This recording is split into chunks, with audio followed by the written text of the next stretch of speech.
Hello everyone, Radhe Radhe सभी को। मैं आ गई हूँ आप सबकी फेवरेट स्टोरी पॉकेट में आसमान का न्यू एपिसोड लेकर। आज का एपिसोड बहुत इंटरेस्टिंग और धमाकेदार होने वाला है, तो वीडियो में एंड तक बने रहने के लिए वीडियो को लाइक करिएगा, सब्सक्राइब करिएगा और बेल आइकन को प्रेस करना ना भूलेगा। वीडियो के शुरुआत में आप देखने वाले हैं कि जो रानी होती है वो बेहोश हुई रहती है और दिग्विजय जो होता है वो परेशान होकर उसको लेकर डॉक्टर के पास जाता है। वो सब वार्ड बॉय और नर्स बाकी डॉक्टर सबको आवाज़ देता है और घबराहट में वो लेकर के भागता है। तभी वो परेशान रहता है। यहाँ पर कुछ डॉक्टर्स होते हैं जो कि बात करते हैं कि ये डॉक्टर दिग्विजय की वाइफ है और ये प्रेग्नेंट है। तो तभी वो परेशान हुआ रहता है और वो लेकर जाता है डॉक्टर के पास और डॉक्टर वहाँ पर आती है। और तो डॉक्टर बोलता है कि यहाँ पर अभी कोई नहीं है, कोई स्पेशलिस्ट डॉक्टर को बुलाओ। तो वो डॉक्टर बोलते हैं फ़िलहाल के लिए अभी डॉक्टर यहाँ पर कोई नहीं है। तो बोलता है रानी और उसके बच्चे को कुछ नहीं होना चाहिए और वो डॉक्टर को बोलता है कि प्लीज़ डॉक्टर जल्दी करो। तभी डॉक्टर जो होती है उसका चेकअप करना शुरू कर देती है। तो जो दिग्विजय होता है वो परेशान रहता है, डरा हुआ रहता है और तभी वो बोलता है कि कंजूसी क्या कर रहे हो, अच्छे से करो ना। तो डॉक्टर बोलती है प्लीज़ सर आप मुझे मेरा काम करने दीजिए, प्लीज़ सर आप बाहर जाइए। तभी वो घबराहट में सब कुछ सोच रहा होता है कि ये सब मेरी वजह से ही हुआ है, जो कुछ भी हुआ है ये मेरी वजह से हुआ है। और वो परेशान रहता है और वो बाहर निकल जाता है क्योंकि जैसे ही वो बाहर निकलता है रोते हुए वो अपने घर पे फ़ोन करता है अपनी माँ के पास। इधर जो पिंकी होती है वो आकर के बात कर रही होती नारायणी से और बातें बता रही होती। तभी दिग्विजय जो होता है वो अपने माँ के पास फ़ोन करता है और बताता है कि माँ रानी बेहोश हो गई और वो हॉस्पिटल में। तो बोलती है क्या हुआ रानी को, और बोलती है कि ठीक है तू परेशान मत हो, तू हॉस्पिटल में ही है ना, हम लोग आ रहे हैं, रानी को कुछ नहीं होगा। यहाँ पर जो सब लोग होते हैं फैमिली के वो सब आते हैं हॉस्पिटल और आकर के देखते हैं। तभी पूछते हैं नारायणी की रानी कैसी है। और तभी जो दिग्विजय होता है वो परेशान रहता है, रोता है और बोलता है सब मेरी गलती है, सब मेरी वजह से हुआ है, मैंने ही सब कुछ किया है, अगर मैंने ही उसको प्रेशर दिया था। तभी जो देवू होती है वो बोलते हैं कि हाँ हो सकता है कमजोरी की वजह से आया हो, क्योंकि आज तक वो अच्छे से सो नहीं पा रही थी, उसको नींद नहीं आती थी, वो स्ट्रेस था, सब कुछ था वो। तभी वो बोलता है हाँ मैंने ही ये सब किया है, सब कुछ मेरी वजह से हुआ है, क्योंकि मैंने ही उसको 100 पेशेंट का टारगेट और सब कुछ दिया था, सब कुछ मेरी वजह से हुआ है। तभी सब लोग उसको संभालते हुए बोलते हैं कि कुछ नहीं होगा और हिम्मत देते हैं।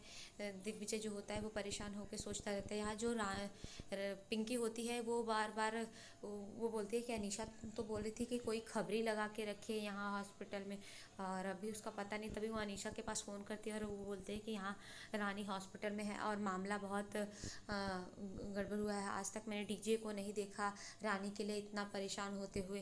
और तभी जो अनीशा होती है वो परेशान हो जाती है और वो फिर बोलती है कि ये जब भी मैं सोचती हूँ कि कुछ अच्छा हो तभी ये रानी ये कुछ ना कुछ तमाशा करके अपनी ओर सबका ध्यान खींच लेती है। तभी वो गुस्से में होती है और अपने आप को शांत करती होती है। कोई बात नहीं अनीशा, इस बार गुस्से से नहीं, काम डाउन हो जा और थोड़ा अच्छे से सोच। दिग्विजय अगर रानी का मिसकैरेज होगा तो दिग्विजय का को कंधा देने के लिए तो मैं ही रहूँगी। और ये सोच करके फिर वो हॉस्पिटल की तरफ आती है और वो वहाँ पर हॉस्पिटल में पहुँच जाते हैं। यहाँ पर वो जैसे ही पहुँचती है देखती है नारायणी जो होती है वो रो रही होती है और बाकी सब परेशान हुए रहते हैं। तभी वो बोलती है कि क्या हुआ आंटी, मैंने सुना कि रानी हॉस्पिटल में है। तभी वो रोते हुए उसको गले लगा लेती है और बोलते हैं हाँ रानी और उसका बच्चा ठीक हो जाए, तब तेरी तो बहुत पहुँच है ना। तो बोलती है हाँ आंटी आप टेंशन मत लो, सब ठीक होगा और बाकी कुछ हुआ तो मैं हूँ ना। और तभी वो उसको गले लगाती है और तभी मौके का फ़ायदा देख करके वो दिग्विजय के पास जाती है और उसको भी बोलती है कि तू परेशान है, क्या लाऊँ तेरे लिए, कॉफ़ी लाऊँ, चाय लाऊँ। और फिर वो बोलता है कि मुझे कुछ नहीं चाहिए और वो वहाँ से चला जाता है। और तभी जो दिग्विजय होता है वो जाता है और भगवान के पास प्रे करने लगता है रानी के लिए। बोलता है कि आप तो सब जानते हैं ना, आपको तो सब पता है, मेरी माँ और बाकी माँ के डांटने पर भी मैं आपको नहीं पूछता था। लेकिन हाँ, मैंने एक काम ज़रूर किया था, यहाँ पर जो भी पेशेंट आते थे उनको मैंने आपके नाम पर दिलासा दिया था। लेकिन और मुझे ऐसा लगता था कि यहाँ पेशेंट जो भी आते हैं वो सब कुछ ज़िंदगी और मौत जो भी होता है वो डॉक्टर के हाथ में होता है। लेकिन आज मुझे ऐसा लग रहा है कि सब कुछ बाहर जा रहा है और भगवान से प्रे करते हैं कि रानी को कुछ ना हो। और उसके बच्चे को तभी वो याद आ जाता है कि मैंने तो बच्चे को अबॉर्ट करने को रानी से बोला था। फिर रोते रोते बोलता है, रानी और मेरे बच्चे को कुछ नहीं होना चाहिए, प्लीज़ भगवान प्लीज़ रानी को की रक्षा करना और मेरे बच्चे को भी बचाना। और इधर रानी की हालत बहुत ही ख़राब होती जाती है, डॉक्टर घबराती है और वो बोलते हैं कि इसकी हार्ट बीट भी कम हो रही है। और वो बोलते हैं कि हमें कोई बड़े डॉक्टर को बुलाना होगा, कंट्रोल में नहीं है, इसकी सिचुएशन बहुत ही ज़्यादा क्रिटिकल हो चुकी है। और तभी यहाँ पर सब लोग घबराए हुए रहते हैं और डॉक्टर वहाँ पर आ जाती है और वो बताती है कि उसकी हालत अभी बहुत क्रिटिकल है और हमें कोई बड़े डॉक्टर को बुलाना होगा। तभी जो दिग्विजय होता है वो बोलता है कि आपने अभी क्यों बुलाया नहीं। तो बोलते हैं कि हाँ, मैंने किया था और मैंने आपसे अपने से बड़े सीनियर डॉक्टर को ही बोला था और उन्होंने मुझे बोला है कि गायनिक को बुलाए। और तभी वो बोलता है कि आप बताए क्यों नहीं कि ये डॉक्टर दिग्विजय की वाइफ है। बोलती है, मैंने बोला है सर, उन्होंने ही सजेस्ट किया है और उसकी हालत बहुत ही क्रिटिकल है और मिसकैरेज के भी चांसेस हो सकते हैं। ये सब चीज़ें सुनकर के सब परेशान होते हैं। यहाँ पर दिग्विजय जो होता है वो बार बार सोचता है कि मैंने प्रेशराइज़ किया था, इसकी वजह से रानी की ये हालत है, सब कुछ मेरी वजह से। और वो अपने आप को कोसता रहता है यहाँ पर।